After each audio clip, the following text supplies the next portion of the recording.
Everyone welcome back to my channel. Tamil చూడగానే మీ అందరికి అర్థమైపోయింది కదా, ఉగాది స్పెషల్ భక్ష్యాలు అనమాట. సో నా స్టైల్లో చూపిస్తాను. చాలా సింపుల్ అబ్బా, చాలా ఈజీగా చేసేసుకోవచ్చు. చాలా కష్టం అనుకుంటారు కానీ చాలా చాలా ఈజీగా చూపిస్తాను, చూసేయండి. రాని వాళ్ళు కూడా చాలా ఈజీగా ప్రిపేర్ చేసుకోవచ్చు అనమాట. చాలా మందికి ఇష్టం ఉంటుంది కానీ చేసుకోవడం చాలా కష్టం అనుకుంటారు, కానీ చాలా ఈజీ. క్వాంటిటీ ప్రకారం చెప్తున్నాను. నేను 1/2 కిలో బెల్లం తీసుకున్నాను, అలాగే 1/2 కిలో శనగపప్పు తీసుకున్నాను. బెల్లం అయితే నేను స్క్వేర్ షేప్లో తీసేసుకొని 1/2 కిలో మంచిగా కట్ చేసి పెట్టుకున్నాను అనమాట. ముందుగానే తురిమి పెట్టుకోవాలి. అలాగే 1/2 కిలో శనగపప్పు ముందుగానే నానబెట్టేసుకొని ఒక 4-5 విజిల్స్ వచ్చేంత వరకు కుక్కర్ విజిల్ పెట్టుకోవాలి. విజిల్స్ తర్వాత పప్పు అయితే మంచిగా ఉడికిపోతుంది. నేను వీడియోలో చూపిస్తున్న విధంగా అయితే పప్పు అయితే ఉడకాలి. మరీ మెత్తగా ఉడికితే భక్షాలు అనేవి రావు. సో ఇట్లా నేను వీడియోలో చూపించే విధంగా చూడండి. పప్పు అయితే మంచిగా ఉడికిపోయింది. తర్వాత దీన్ని ఒక 1/2 అవర్ అయితే పక్కకు పెట్టుకోవాలి. దాంట్లో ఉన్న వాటర్ అంతా ఇంకిపోవాలన్నమాట. వాటర్ ఉంటే మంచిగా రావు భక్షాలు. అంతా ఇంకిపోయేంత వరకు ఇలా పక్కన పెట్టేసుకోవాలి. అంతా ఇంకిపోయిన తర్వాత మనం పప్పును అయితే గ్రైండ్ చేసి పెట్టేసుకోవాలి. నేను వీడియోలో చూపిస్తున్న విధంగా కొంచెం ఇలా బరకగానే గ్రైండ్ చేసుకోండి. కావాలంటే మెత్తగా గ్రైండ్ చేసుకోవచ్చు, లేదంటే బరకగా గ్రైండ్ చేసుకోవచ్చు. చేసుకున్న దాన్ని మనం ఒక బౌల్లోకి తీసుకొని మొత్తం ట్రాన్స్ఫర్ చేసుకోవాలి. పెట్టేసుకోవాలి. మొత్తం బౌల్లోకి ట్రాన్స్ఫర్ చేసుకొని ముందుగానే మనం తురిమి పెట్టుకున్నాం కదా బెల్లము, దాన్ని అయితే ఆకం పట్టుకోవాలి. వచ్చేంత వరకు ఉండాల్సిన అవసరం లేదు. బెల్లం అనేది మెల్ట్ అవ్వాలి, మంచిగా కరగాలి. కొన్ని వాటర్ పోసుకోవాలి.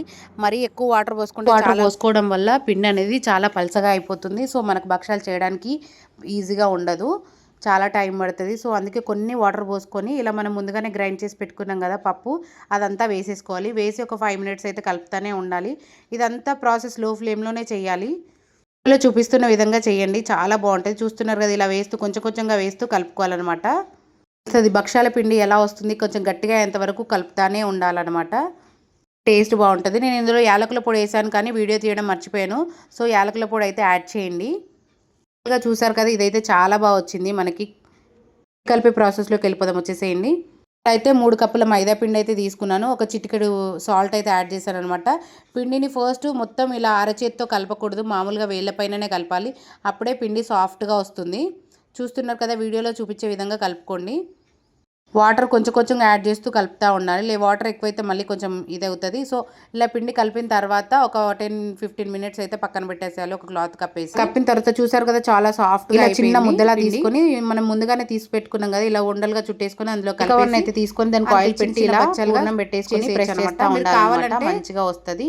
మీకు ఇలా చేతితో చేయరాకపోతే మనం చపాతీ కర్ర ఉంటుంది కదా, పైన నెయ్యి అప్లై చేయొచ్చు, లేదంటే నూనె అప్లై చేయొచ్చు. ఇలా అన్ని ప్రెస్ చేసి అనుకోవచ్చు ఖరాబ్ అవుతాయి అని చెప్పేసి, ఖరాబ్ కావు. చాలా ఇలా చేయరాకపోతే మన చపాతీ కర్రతో అయినా చేసేసుకోవచ్చు. తర్వాత ప్యాన్ పెట్టుకొని ప్యాన్ మీద ఆయిల్ కానీ లేదంటే నెయ్యి కానీ వేసేసుకోవచ్చు. ప్యాన్ వేడైన తర్వాత మనం ముందుగా చేసుకున్నాం కదా అప్పాలు, అది వేసేసి మంచిగా నెయ్యి వేసి 2 వైపులా కాల్చుకోవాలి. టేస్ట్ మాత్రం నెక్స్ట్ లెవెల్లో ఉంటుంది. తిన్నా కొద్దీ తినాలనిపిస్తుంది. ఒక్కసారి ట్రై చేసి చూడండి. ప్రతి ఒక్కటి అన్నీ ఇలానే చేసుకోవాలి. ఇంకా ప్రతి ఒక్కటి వేసి నెయ్యి వేసుకుని ఇలా మంచిగా కాల్చుకోవాలన్నమాట. మనం చేసేటప్పుడు పప్పు బయటకు వస్తుందని అనుకుంటారు కానీ పప్పు ఏం రాదు బయటికి. చూస్తున్నారు కదా, నేను చపాతీ కర్రతో కూడా చేసి చూపిస్తున్నాను అనమాట. సో మీ అందరికి అర్థం అవ్వాలని చెప్పేసి. ఫైనల్గా అయితే బచ్చాలు అయితే రెడీ అయిపోయాయి. నేనైతే ప్లేట్ నిండా సర్వ్ చేసి పెట్టాను అనమాట.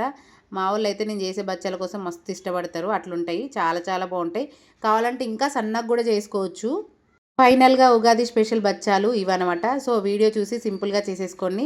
ఐ హోప్ మీ అందరికీ వీడియో నచ్చుతుందని అనుకుంటున్నాను. నచ్చితే లైక్ అండ్ సబ్స్క్రైబ్. ఇంకెందుకు ఆలస్యం, వీడియో చూసి చేసేసుకోండి. చాలా సింపుల్ అండ్ టేస్టీగా. మీ అందరికీ నచ్చిందని అనుకుంటున్నాను. ఈ ఉగాది స్పెషల్ స్వీట్ ఉగాది భక్షాలు. మా సైడ్ అయితే ఉగాది భక్షాలు అంటారు, అలాగే కొంతమంది సైడ్ పోలేలు, బొబ్బట్లు అని కూడా అంటారు. వీడియో నచ్చితే లైక్ అండ్ సబ్స్క్రైబ్. తింటున్నాను, దిష్టి పెట్టకండి అబ్బా, ఫస్ట్ మీకే పెట్టాను. Thank you for watching. అందరికీ అడ్వాన్స్ హ్యాపీ ఉగాది. నెక్స్ట్ వీడియోలో మళ్ళీ కలుసుకుందాం. Bye bye.